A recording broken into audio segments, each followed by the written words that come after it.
আসসালামু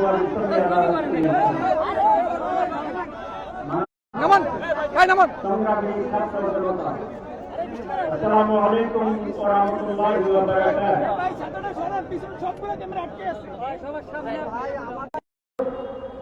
বছর পরে আওয়াজ দাওলা হয়ে যায়,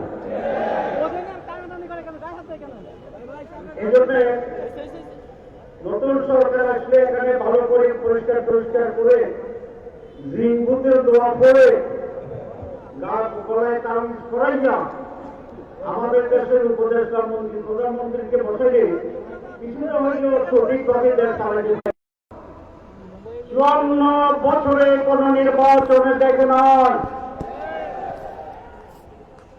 এবার মানুষ আশা করে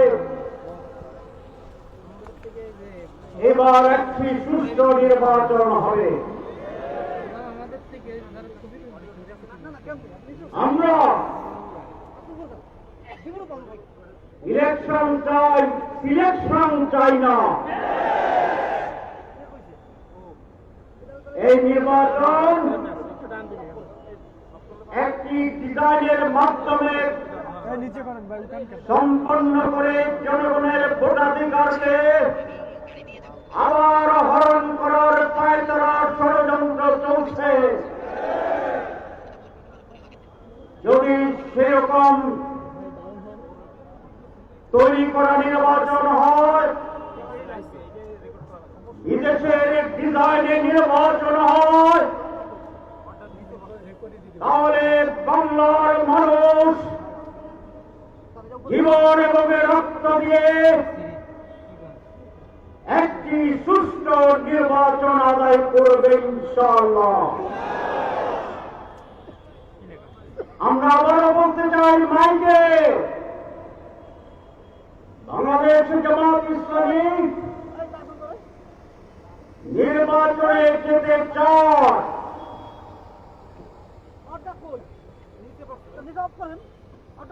কিন্তু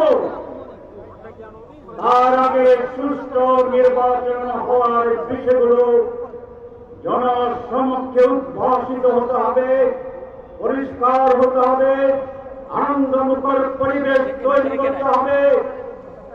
সরকার যে ঘোষণাপত্র দিয়েছে, একটি মাত্র দল অভিনন্দন জানিয়েছে, বাকি সকলে ইতিবাচক বলে বলেছে। যদি এটা করা হয়, তাহলে মেজরিটি দল শর্তহীনভাবে এই ঘোষণাকে গ্রহণ করে না। নির্বাচনে আমরা বলেছি, সুষ্ঠু নির্বাচনের জন্য সংস্কার জরুরি। সরকার বলেছে, প্রধান উপদেষ্টা বলেছেন, মাসের পর মাস সংস্কার কমিশন করে আমাদের প্রচুর সময় নিয়েছেন, ব্রেনস্টর্মিং হয়েছে। সব কিছুতে উত্তম করার পরে তারা বলছে এটার কোন আইনি ভিত্তি নাই। তাহলে আইনি ভিত্তি যদি না থাকে, তাহলে সংস্কার কি হয়েছে? ইমানের 3 অংশ, মুখে উচ্চারণ, মনে মনে বিশ্বাস এবং কর্মে বাস্তবায়ন। সংস্কারের 3 অংশ, সংস্কার হয়েছে। আপনি বলছেন সংস্কার জরুরি, এখন সংস্কার ছাড়া আপনি কি করতে চান? আমরা চাই যে সমস্ত জায়গায় সংস্কারে আমরা একমত হয়েছি, সেটাকে আইনের মাধ্যমে আগামী নির্বাচন হতে হবে। আমাদের বন্ধুরা বলেন সংস্কার আমরা পার্লামেন্টে গিয়ে করব। তো যদি আপনারা পার্লামেন্টে গিয়ে করেন, তো এখন করতে অসুবিধা নেই। তাইলে কুছ করা হয় আর নেই হয়, কি বলেন? হয় আর নেই হয়।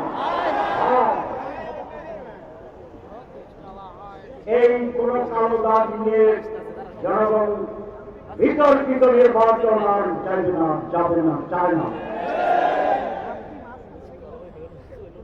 অনেকে বলছেন যে আমরা কি আর বুঝি না। গতকালকের একটা সার্ভে রিপোর্ট দেখেছেন 71% লোক পিয়ারের পক্ষে। তাহলে আমরা যারা রাজনীতিবিদ, যারা আমরা বুঝি না, মূর্খ জনগণ তো বুঝে। যদি তারা না বুঝে 71% তাহলে আপনি বুঝেন না এটা ঠিক, না আপনি বুঝেও বুঝেন না, কোনটা ঠিক? আমরা বলছি যে আমরা গণতন্ত্রের পক্ষে। তো গণতন্ত্রের মেজরিটি মাস্ট বি গ্যারান্টেড এর গণতন্ত্র। 71% লোক কি মেজরিটি না মাইনরিটি? ওনারা একত্র কিভাবে লিখতে হয়? 7-1 7-1 চশমার কারণে একটু উল্টা দেখছে 17। যাই যায় আপনারা মনে করেন আমি মধ্যবর্তী উল্টা দেখি 32-23 মনে হয় 40-42 তো যদি 71% লোক যদি পিয়ার চান তাহলে আপনাদের বিরুদ্ধে করার কি অধিকার?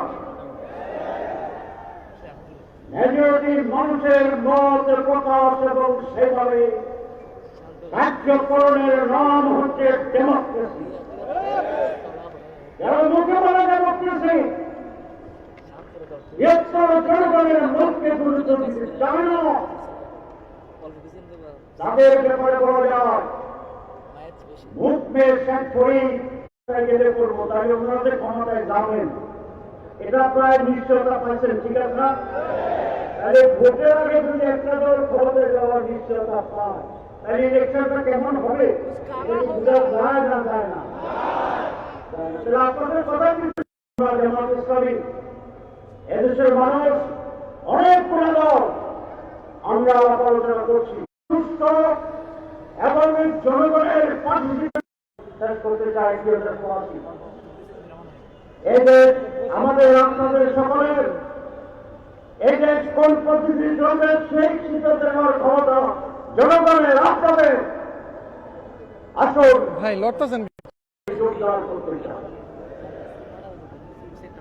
আসুন সকল দলকে বলবো আমরা রাউন্ড টেবিলে বেশি মন খোলা রেখে নির্বাচনের সাথে আলাপ আলোচনার মাধ্যমে একটি সঙ্গে রাস্তা তৈরি করি। আর জনগণ অনেক সচেতন, কোন দলকে তারা দ্বন্দ্বভাবে সমর্থন করেন না। শুধু আগামী নির্বাচনে আপনারা কি সত্যের পক্ষে থাকবেন, দুর্নীতির বিরুদ্ধে থাকবেন, চাঁদাবাদের বিরুদ্ধে থাকবেন? ইনশাআল্লাহ আগামী নির্বাচনে যারা চাঁদাবাদের বিরুদ্ধে এই ভাই কি চাঁদাবাদের বিরুদ্ধে নন, তারা আস্তে আস্তে নামতেছে। আপনি যেমন আছেন থেকে নরেন বেশি আর আছে কয় মাস? 5 মাস। যদি এইভাবে কেউ নামতে থাকে, কেউ যদি উঠতে থাকে, তাহলে 5 মাসের ব্যবধানে ভোটের আগে সপ্তাহে এটা না নাইলেও তো ভুল যেতে পারে। ইনশাআল্লাহ এদেশের মানুষ যেমনি হাসিনাকে দাঁড়িয়েছে, চোরাচারকে পতন ঘটিয়েছে, তারা দুর্নীতিমুক্ত ডেমোক্রেটিক জনগণের অধিকার সম্পন্ন একটি বাংলাদেশ গড়ে তোলার জন্য ঐতিহাসিক ভূমিকা পালন করবে আগামী নির্বাচনে। সবাইকে ধন্যবাদ।